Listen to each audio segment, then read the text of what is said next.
पंक्तियों में कवि जी लिखते हैं क्या?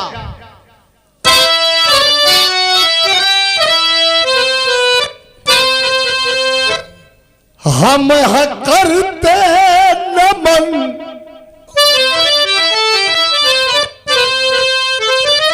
हम है करते नमन जिनका छू कर चरण, जो दहन या दफन भय वतन के लिए। भारती बार लेखक बारे प्यारे लाल, भारती आरती गर्व से वारती, त्यागे अपना चमन जो वतन के लिए। तो बहती बॉर्डर पे थी गर्मजोशी हवा, सर्जिकल स्ट्राइक के फरमान में अरे जंग विमान टूटा था मुठभेड़ में, कूद पड़ा था अभिनंदन पाकिस्तान में।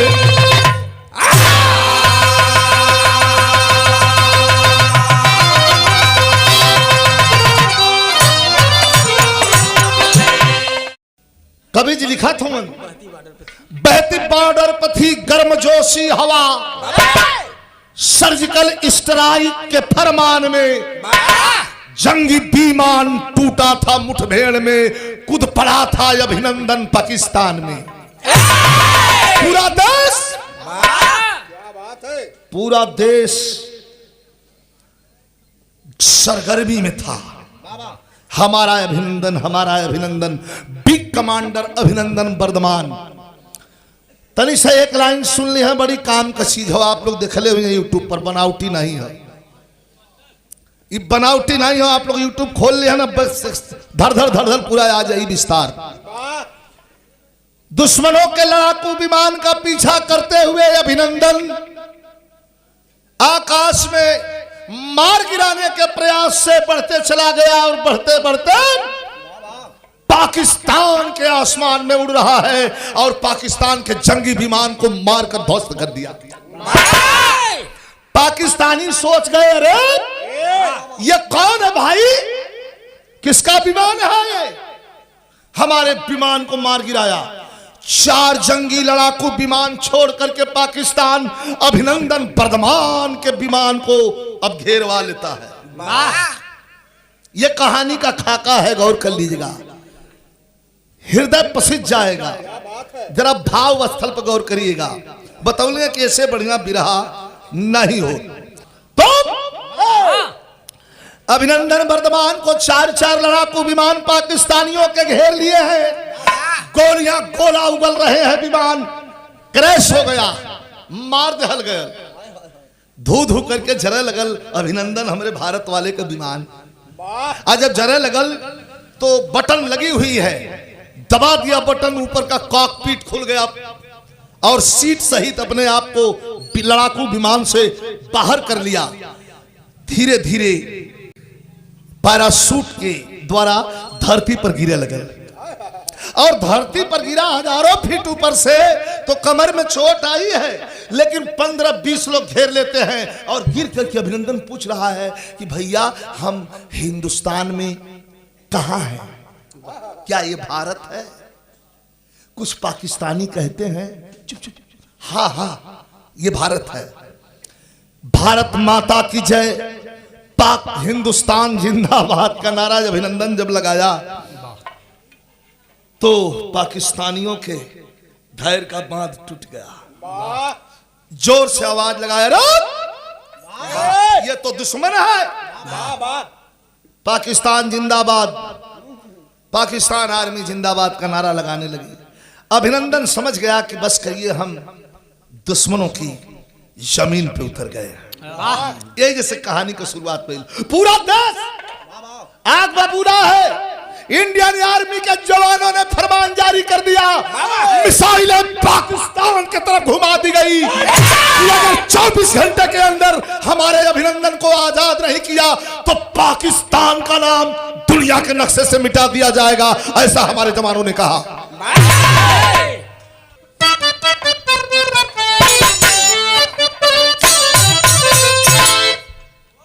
ऐसा पहली हो, ऐसा पहली बार हुआ है,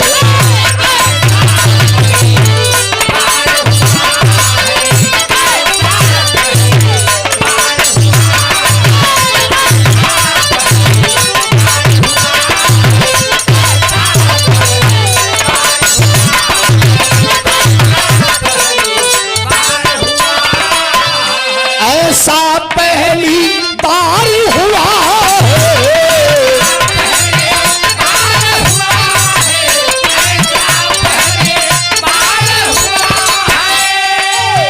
ऐसा पहली बार हुआ है, हमको हमको हमको किसी से प्यार हुआ।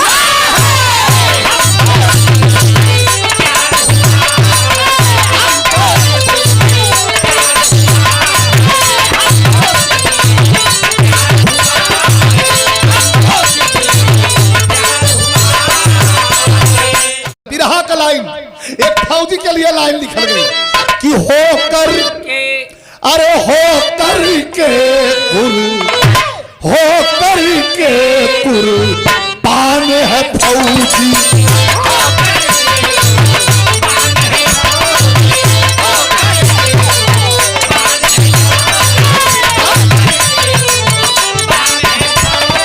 अरे होकर के कुर्बान है फौजी,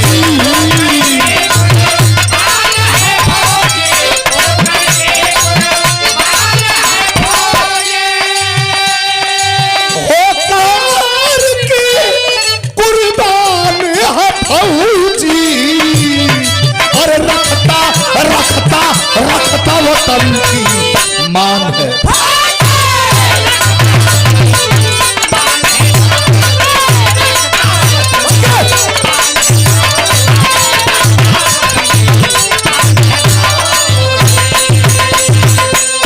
ये 4 लाइन आपको सिद्ध कर देगी। एक फौजी के लिए भाव है क्या?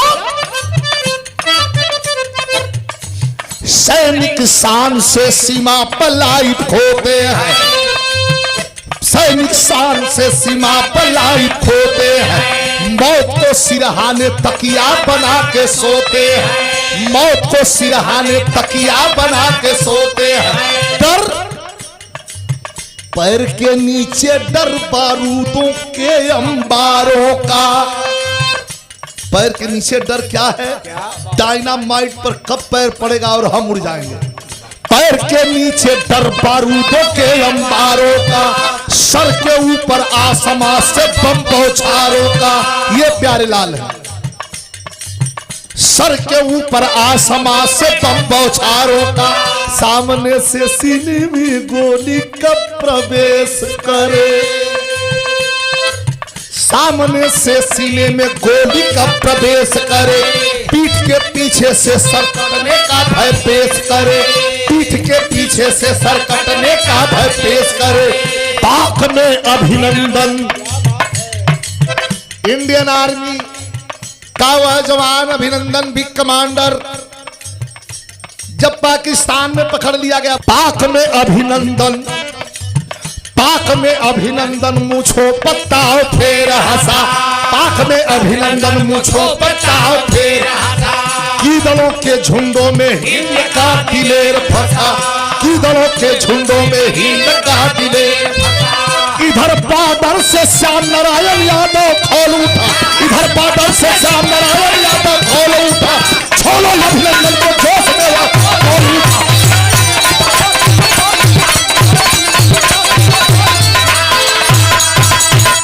श्याम नारायण यादव, श्याम नारायण यादव तनी परिचय ले ले जा। जनपद शहीदी धरती का जिसको नाम दिया गया, गाजीपुर शहीदी धरती मेरा पैतृक गांव, जहां मेरा जन्म हुआ।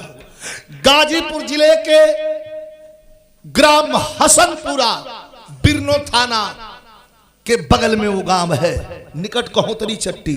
हमारे ये रामकुल भाई पहलवान, इनके घर से बिल्कुल 500 मीटर की। मैं अपने बीच में रहने वाले उस नौजवान को आपके बीच में रखना चाहता हूं। श्याम नारायण यादव बहुत अच्छे पहलवान, क्या बात है। सिराज पहलवान के अखाड़े का पट्टा अब वहीं तो निकलते रहला, तो भर्ती हो गई, सर्विस पूरा हो गई है।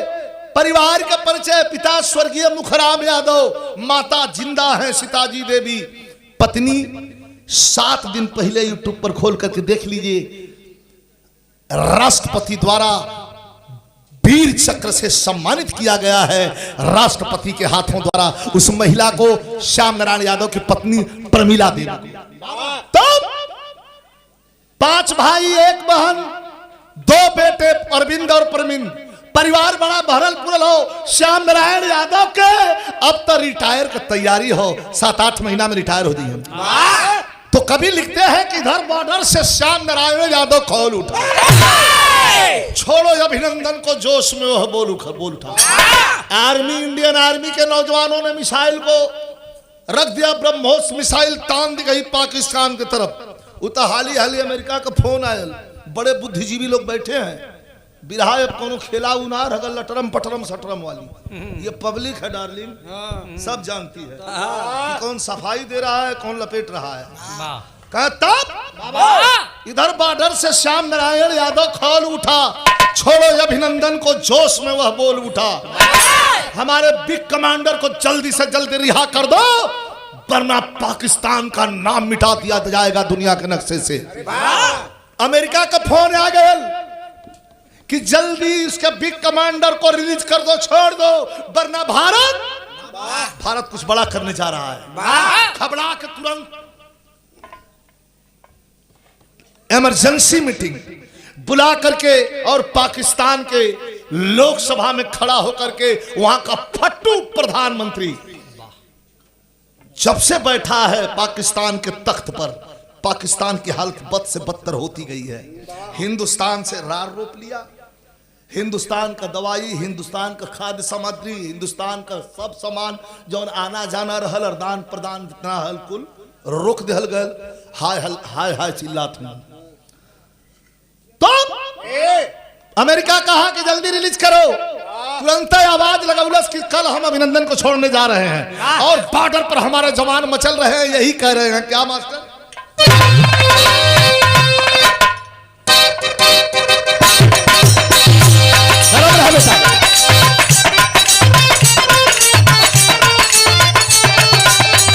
जवाब क्या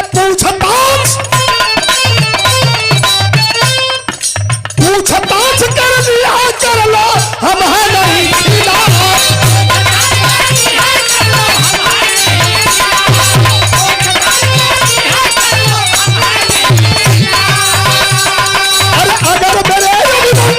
अरे अगर मेरे हुआ नहीं इंसाफ, हम सब नहीं करेंगे पाकिस्तान करेंगे, हम सब नहीं करेंगे पाकिस्तान करेंगे।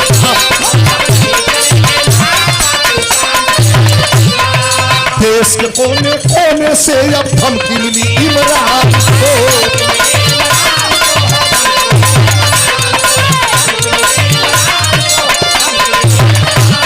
अरे पूरी इंडियन आर्मी ना छोड़ेगी पाकिस्तान को।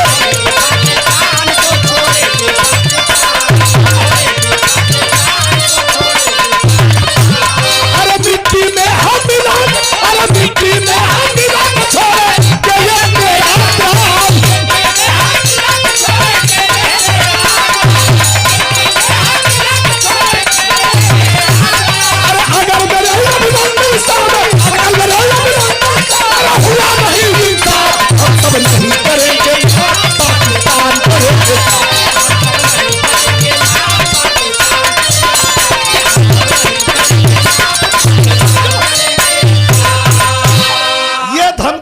जवानों की रही। सवेर होते होते पाकिस्तान इंतजार हिंदुस्तान करता रहा, लेकिन देर रात तक अभिनंदन को बॉर्डर से रिलीज कर दिया, छोड़ दिया। ये कहानी यहीं छूट जाती है। अब आगे चले। श्याम नारायण यादव अपने 4 रंगरूट सिपाहियों को लेकर के और कुपवाड़ा के साइड हंदवाड़े में ड्यूटी दे रहा है। तब तक उसके ऑफिस से उसके सीनियर का फोन आया कि पहलवान कहां हो? का ड्यूटी दे रहा हूं सर। कहा कि एक ठे आवश्यक सूचना हो। सूचना आवश्यक क्या है? पता चला है 5 आतंकवादी पाकिस्तान से बॉर्डर लाइन पार कर गए हैं, हिंदुस्तान में आ रहे हैं, उनको रोकना जरूरी है। अरे रोम रोम फड़गल पहलवान का पहले भेटा जाता लोग तो तान के पटके एक बाद गोली चलत। यहाँ में तर्ज बड़ी बेजोर लगल गए। मेहरारू जौन हो बड़ा जोर नाच नाच के गाओ थी। कैसे मास्टर?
अरे करे जातनी जाई ना अरे तू ना पड़े तो राजा तनी जाई ना बहरिया।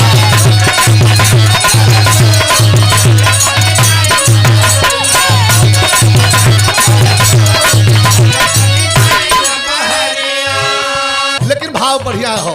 कैसे? अरे जंगल लौट के कदो ना पीछे हट के फौजी जवानवा दिले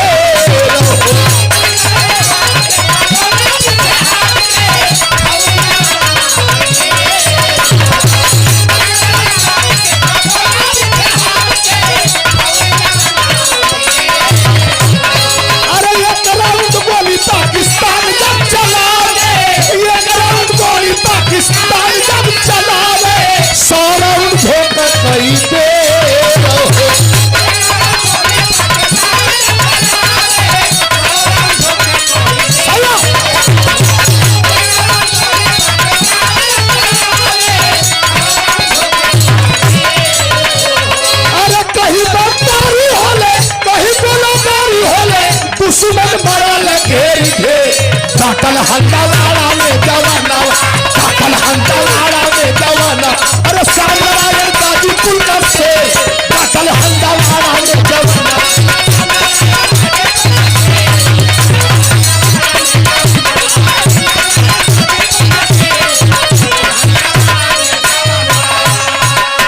यार अभिनंदन के छोड़ल गयल ओकरे बिहान भइले कई कान।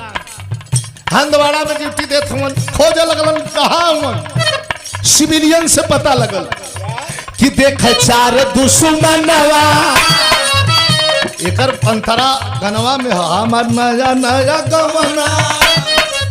अरे देख 4 दुश्मनवा आ बड़ सधले निसनवा। अरे बोले इनकलाब बोली टूटी पड़ल जवनवा। देर नदी जोर कैले, देर नदी जोर कैले, तुमको न लो प्यार कैले, चारों तरफ से लहलते कि काटल हंडवाड़ा में जवान।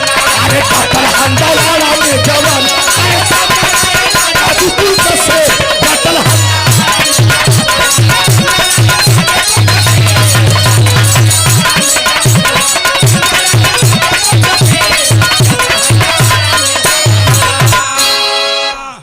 ना दिलेर कैलन तनको ना अबेर कैलन, चारों तरफ से लेहलन घेर। डटल हंदवाड़ा में जवनवा श्याम नारायण गाजीपुर का शेर अपने सीनियर के आदेश पर आया और पीछे की तरफ बढ़ करके देखा तो 4 आतंकवादी स्वचलित हथियार, स्वचलित अर्थात जौने कई बेर दबौले पर कई 100 राउंड झोंक दे और कुल बम बारूद लेकर के और पीछे बैठल हूं। जवान घेर लिया तो बिरहा में इस चौलरिया, जैसे एक चौलर का कई ठे रूप, चौलरिया एक ठे चौलर, एक ठे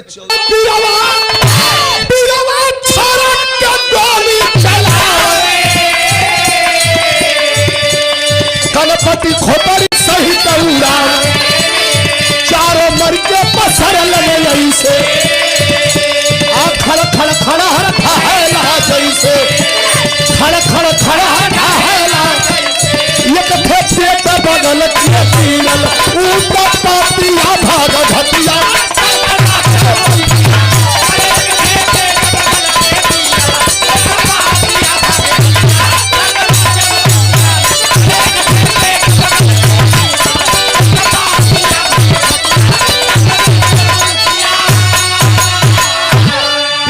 मेन पॉइंट पर अब बिरहा पहुंचले। बिरवा छटक के गोली चलावे, कनपटी खोपड़ी सहित उड़ावे, चारों मर के पसरला ऐसे खड़ खड़ खड़हर ढहला जैसे। लेकिन एक ठे पेट बगल के गिरल उत्पत्तिया 3 आतंकवादियों को मार दिए हमारे फौजी श्याम नारायण यादव और उनके 4 साथी। 3 आतंकवादी सीधा सीधा गिरे हुए हैं, लेकिन चौथा हथियार हाथ में दबले पेट के बगल गिरल है। संगे का जवान जो रंगरूट लड़का रहलन, नई भर्ती वाला संगवा ले रहलन, वो कुल पूछला सर ये 3 तो स्पष्टीकरण हो गया कि मर गए हैं, ये जो पेट के बल गिरा है हम लोग देखें क्या? श्याम नारायण पहलवान कहलन कि सुन बिया भल तो को नहीं सर अभी तो लड़की देखी जा कहा तो हड़बड़ हड़बड़ मत करने तो मार दे कोनो टन दे बस यही बिया पीछे रहो, तजुर्बा है मेरे पास, हमें जाने दो। अब हमको रिटायर्ड भी जाना है, हमारे बच्चे भी अब शिफ्ट हो गए हैं, तुम हमारे बच्चे, तुम्हारे उम्र के मेरे बच्चे हैं। लड़कों को रोक करके श्याम नारायण यादव धीरे धीरे आगे बढ़ते हैं। आगे बढ़ के पैर से पेट के बल सोए हुए आतंकवादी को एक पैरवा से लगलन कि सीधा हो जाए तो साफ देख ले कि मर गल हो आ कि जिंदा हो। तब यहाँ कवि की लेखनी कंपित हो उठी और लिखते हैं क्या, ऐसे तक को गजल बना के गवैया बहुत गौलन, लेकिन रामदेव उस्ताद का हमरे बड़ा सधल रहल। कैसे काम है मास्टर? आए है हमारे उस्ताद के ख्याल कह के गाँव कि ख्याल हो कैसे कि मेरे शंकर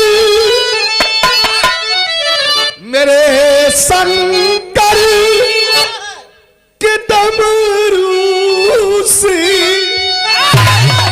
मेरे शंकर के डमरू से दमक दम दम दम निकलता है।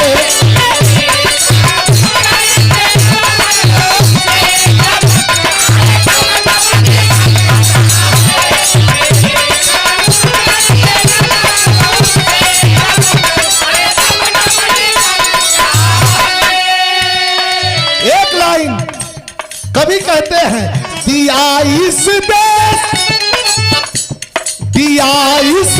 देश पर सबसे, दिया इस देश पर सबसे अधिक अरे बलिदान गाजीपुर, दिया इस देश पर सबसे अधिक अरे बलिदान।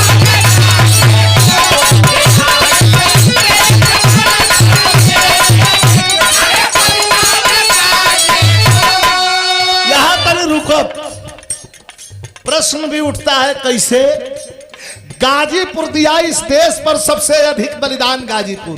गाजीपुर में एशिया का सबसे बड़ा गांव गहमर, और गहमर में कितना फौजी हुआ? कितना? 6000 से ऊपर।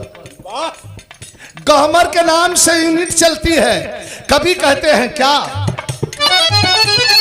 दिया इस देश पर सबसे अधिक बलिदान गाजीपुर, समझ लो है हमारा, समझ लो है हमारा आधार हिंदुस्तान, समझ लो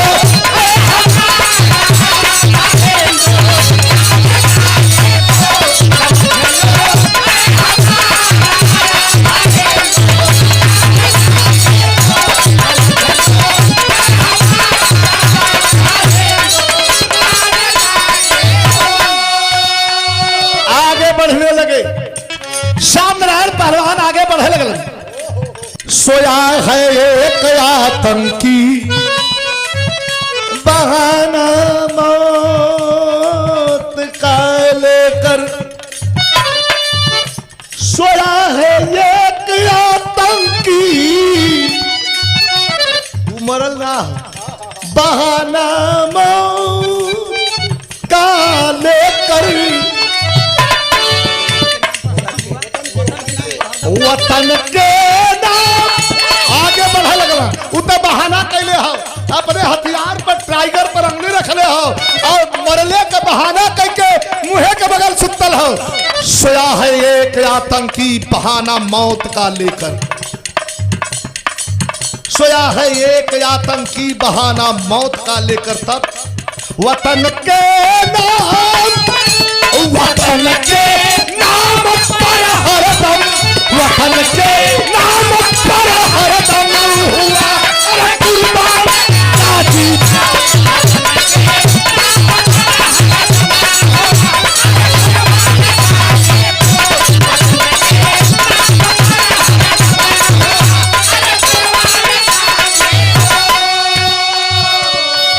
सोया है एक आतंकी बहाना मौत का लेकर, वतन के नाम पर हरदम हुआ कुर्बान गाजीपुर। श्याम नारायण पहलवान आगे बढ़े, एक पैरवा से के पलटत हुआ, तब गए हैं पास, तो जब पलटे लगलन, दिया है गोली मार धूक से, जब वही पलटलन तब राइफल पिस्टल अब बंदूक तो है ना, स्वचलित हथियार है। राइफल के दबी बात एक बार में पट दे निकली, तो बंदूक में एक बार में पट दे निकली, जय बेरो के फायर करे के तब दबावे के हो। आई स्वचलित हथियार AK-47 एक बेर मैगजीन में भरल हो, खाली दबौलस घोड़ा एकदम हर हर हर हर फरसा लगल, वो तो कुल गोली हवा में उड़ गई। लेकिन गए पास तो दिया है गोली मार धोखे से, हिंद के नाम, हिंद के नाम पर फिर कर गया, हिंद के नाम पर फिर कर गया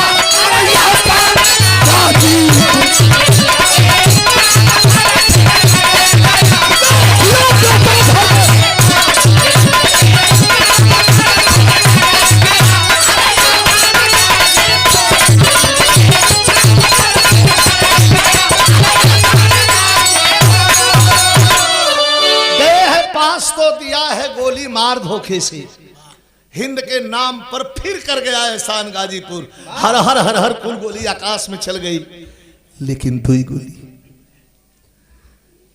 तर्ज का लाइन हो, तर्ज बतावे लायक ना हो, भाव स्थल बड़ा बढ़िया हो।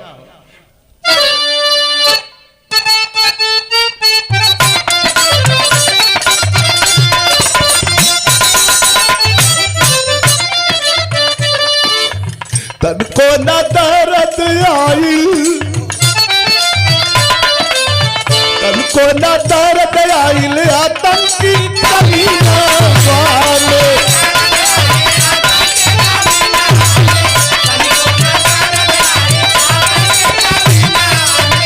एक गोली पेट मरल से एक गोली सीना में।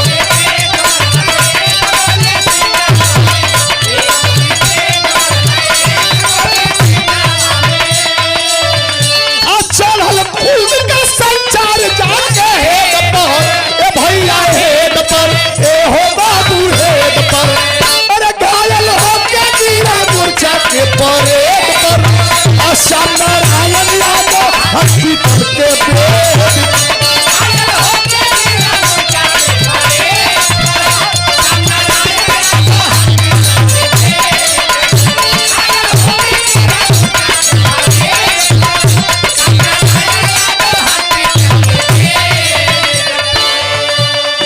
चारों जवान रोने लगलन, सर सर सर इस गोली पर हमारा नाम लिखा हुआ था सर, आप गोली अपने सीने में ले लिए सर। 2 गोली लगल है, एक सीना में बाएं तरफ, कोई गुंजाइश नहीं बची है, और एक गोली पेट के नीचे यहाँ। श्याम नारायण यादव कहते हैं बच्चों से, वक्त बड़ा कम है बच्चों, हॉस्पिटल ले चलो। 9:55 पर हॉस्पिटल में भारत माँ का आंचल ओढ़ करके हमेशा के हमेश के लिए चीर स्मरणीय हो गया। तो घरे घरे फोन रात के समैया में, सब सुतल रहे, अरे सब सुतल रहे चदरा रजैया में।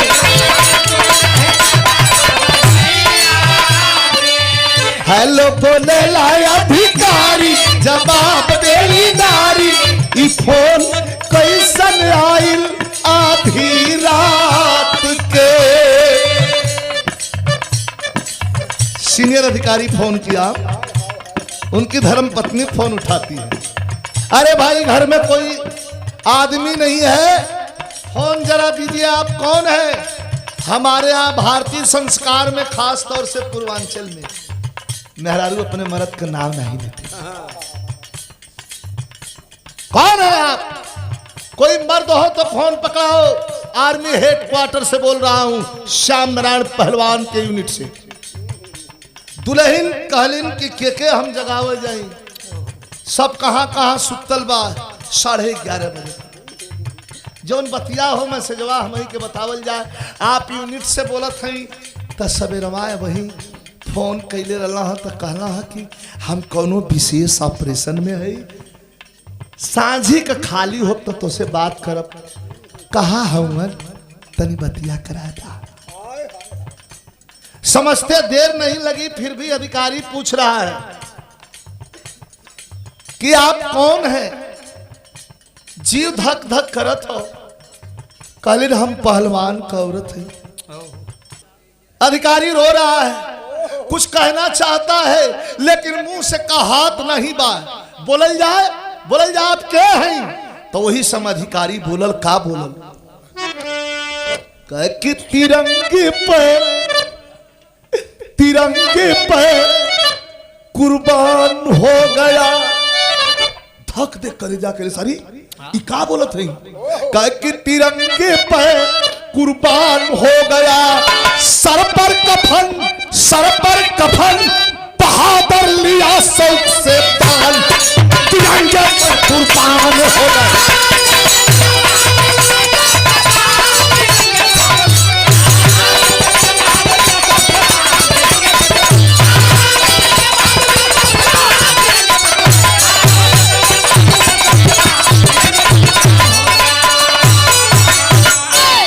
वर्दी में छटकने वाला यार,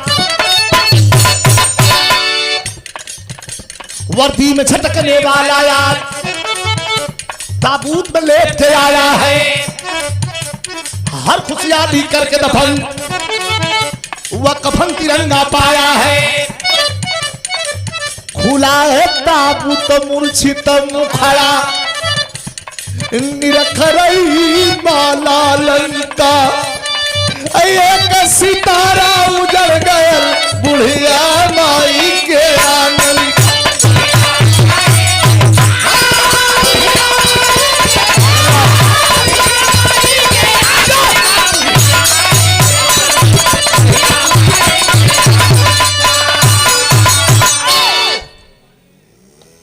सैनिक सम्मान के साथ दावतपुर एयरपोर्ट से मिलिट्री के गाड़ी में लेकर के शहीद श्याम नारायण यादव को गाजीपुर हसनपुरा उनके पैतृक गांव लेकर के लोग चले हैं। और जब लेकर के लोग चले हैं तो कानों कान खबर जंगल के आग जैसी फैल गई। चारों तरफ से भीड़ जुटने लगी। मौके पर हम लोग भी उपस्थित हुए। वहां का मंजर क्या था, उतार करके एक चौकी पर लकड़ी का ताबूत रखा गया। लकड़ी के ताबूत को खोल करके तिरंगे झंडे में लपेटी हुई श्याम नारायण पहलवान की लाश। मुंह खोल के सबसे पहले दर्शन करावे बदे ओह मतारी के लिए आके बैठे उलन। ये धरती का कितना बड़ा दुख है। लोग कहलन कि दुनिया का सबसे बड़ा बोझा बेटी वाला, हम कहला ना, बेटी वाला बोझा अमीरी में गरीबी में कर्जा कुआम से आदमी पार कर देला, लेकिन हाई बोझा बूढ़े माता पिता के कंधे पर जवान बिटवा का लाश। इससे बड़ा बोझा कोई दुनिया में नहीं हो। उम्मतारी के आगे जब श्याम नारायण पहलवान को रखा गया, मुहवा लोग खोलन तो मतारी का दबले जवान आग का आंसू सुखा गल। दबले जवान मतारी के लिए भैया तनी और उघारा। जब सीना तक उघरलन है तो यह अछरवा लेके आ श्याम नारायण पहलवान को मुहवा माई पहुंचत। अब पहुंच के जो रोई है, क्या कह रही है माँ, कह कि हमरे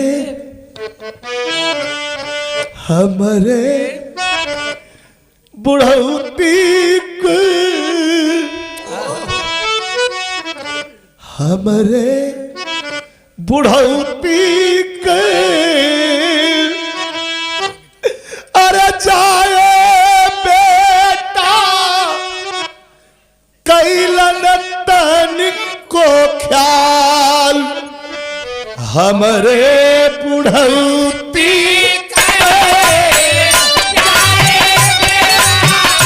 बहुत अच्छे।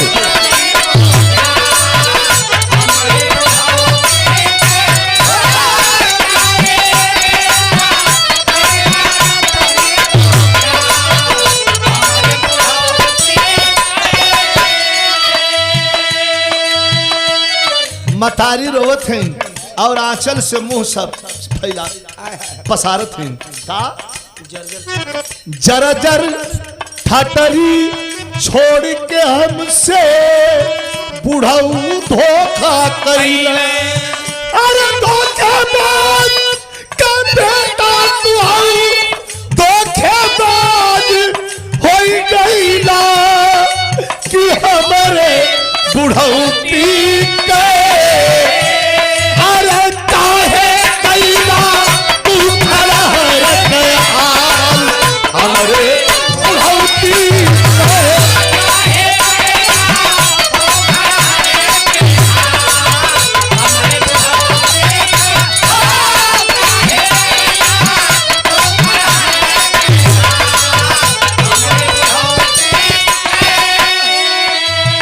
जेकरे कोख में एक लक्ष्मी पांच पांच गो देहला हीरा और कवन बुनैया हम के गोसैया देहला ऐसन पीरा कि हमरे बुढ़ौती के फूक दलो बाबा तेल कीड़ा सगदाल हमरे बुढ़ौती के।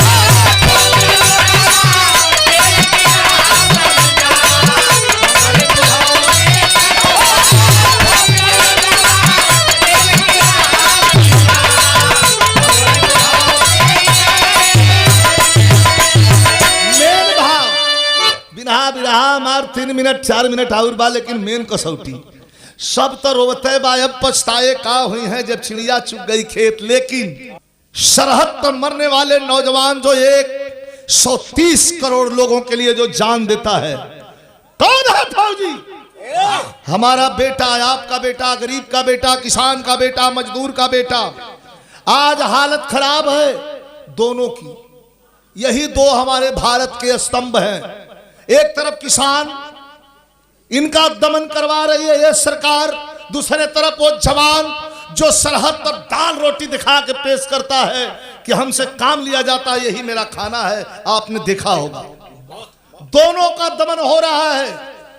जवान का दमन हो, शहीद हो जाई, तनी मौका का बात सुन ले जाए, शहीद हो जाई ओकरे जवन शहादत का रुपया है ओकरे बदे उस घूमत बा परिवार अपन चप्पल खियाए गए, मिलल मिलल ना मिलल ना मिलल रीरी रीरी कैले हो। आ किसान जोती बोई काटी पीटी दाई मिसी आनी पानी से बची तो घर में ले जाई। वाह, रेट की लगाई के सरकार कितना 2.5 रुपया किलो। किसान चिल्लाए लगे का भैया हमारा 2.5 रुपया। कहे का करबा पंजाब ठेला इतना पंजाब में अनाज हो गला कि ढकेला था, यही से रेट गिर गला। अब वह जब गोदाम में चल जाई तो ओकर रेट के लगाई के लाल पीला कर के बोरा में भर गल पंतनगर के बीज हो गई। वो किसान वाला तो ओकर रेट फिर के लगाई के सरकार कितना 26 रुपया किलो। किसान कहें का भैया हमारे 26 रुपया कहें कि तो बिहार घींचा था, हमारे घरे होला तो पंजाब ठेला ला, आज जब हम कीना जाइला तो बिहार घींचला।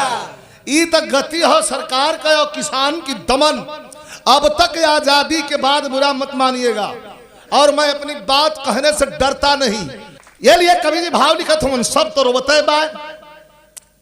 उस शहीद श्याम नारायण यादव की पत्नी दरवाजे पर मेला झूठा तनी चाय बनावत बा, तनी पानी लियावत बा, भैया तनी खाना खैला, भैया चावल ले आई। कहला कि इसका दिमागी बैलेंस बिगड़ गया, क्या कर रही है ये। थोड़ी बेले लोग रहे दहलन, पानी पीला भैया, बड़ा भीड़ बा आज हो, सेंसलेस हो गई है। लोग कहलन कि इनके रोवाना जरूरी हो। भाई आया बहन को पकड़ के लाया, जरा बड़ा मार्मिक भाव है। कुछ पॉइंट विरहा में ऐसे होते हैं जो बड़ा मार्मिक होते हैं। भाई आया बहन को पकड़ करके लाया और शहीद श्याम नारायण यादव के पार्थिव शरीर के पास बैठा दिया। कहा दीदी दर्शन कर ले। कौन है? कहा हटाओ भैया, क्या दर्शन करी, तो हम दर्शन करते ना हुआ, हमके बड़ा पानी पियावे के आदमी ढेर हुआ। रोने लगा भाई, थप्पड़ खींच करके गाल पे चलाया कि दीदी अंतिम दर्शन कर ले, ये कौन है। जब थप्पड़ लगा तो तंद्रा टूट गई, और तंद्रा टूट कर धाक दे नजर गई श्याम नारायण यादव के चेहरा पर। आए हाय हाय हाय, ऐसा तो मैंने देखा नहीं। पकड़ करके श्याम नारायण यादव का गर्दन यही सीने में अपने सटा ले बस। एक लाइन कहलस का, यह कहलस सवाल कैलस कि दुल्हा बन के लिहाला सात फेरा ई का कैला हो, असंगवे तो राखब तीनो डेरा ई का कैला हो। रोवत बा कहलत कि कहला जहवा जाई रनिया संगवे लइके जाइब हो, धर्म कर्म सत्कर्म का रिश्ता और जीवन भर निभाइब हो। संगमे रोइबा हंसबा तीनों बेरा ई का कैला हो। सच्चा मर्द तू हवा बड़ा दिलेरा ई का कैला हो। धोखा हमारे संग कैला, जैसे गंगा जमुन जलधारा अचल रहे यही वास तुम्हारा। पंडित जी के मंत्र के साथ जौन मड़वा का साथ फेरा ले रहला, आ जौन वादा कैदे रहला, वो वादा से आज मुख मोड़ देला। जब तू ना हुआ तो हम का रहा। वो जमाने का प्रथा ना हो कि पति के देहावसान के बाद पत्नी सती हो जाए, नहीं तो उसके अंदर ये भाव झलका। कभी अंतिम पॉइंट लिखत हूं कैसे,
के भेंट आर्मी अधिकारी देहलन। फायरिंग से राष्ट्रीय सम्मान कयल गयल। जवान को पंच तत्व में विलीन कर दिया गया। मेन भाव आखिरी लाइन, लोग घरे घरे के चल रहलन, लेकिन कभी लिखत हवन करता कदर कौन माता मही की, अगर जन्म लेने के रिश्ते न होते। आजाद होता वतन ना हमारा, अगर हिंद में ये फरिश्ते न होते। हमारे उस्ताद रामदेव गुरु गा के दुनिया से चल गई। चंद्रिका कवि जी लिख के चल गई कि वतन के इस बलवेदी पर जो वीर पुरुष चढ़ जाता है, वतन के इस बलवेदी पर जो वीर पुरुष चढ़ जाता है और ये जीवन धन्य हो जाता है और 7 पुस्त तर जाता है। 130 करोड़ लोगों के लिए जो अपनी जान निछावर करता है सरहद पर, हमारे लिए, आपके लिए। जोगी जति साधु सन्यासी तपस्वी तपस्या करता है अपनी शरीर के तारजीर के तारनतार के लिए, लेकिन जो सरहद की कसौटी पर 125 करोड़ के लोगों के लिए अपनी जान को निछावर करता है, उसके 7 पुस्त का तरनतार होता है। ऐसा भाव सम्मान में कवि ने लिखा है और हमारे स्वर्गीय रामदेव गुरु ने गाया है। वाह। अच्छा, लवटलन लोग जब घरे तो दुल्हनिया जवन बात श्याम नारायण यादव का बड़का फोटो रख के ऐठे समान और फोटोआ के यहाँ रख के ऐठे प्रश्न दाग दे। कौन प्रश्न?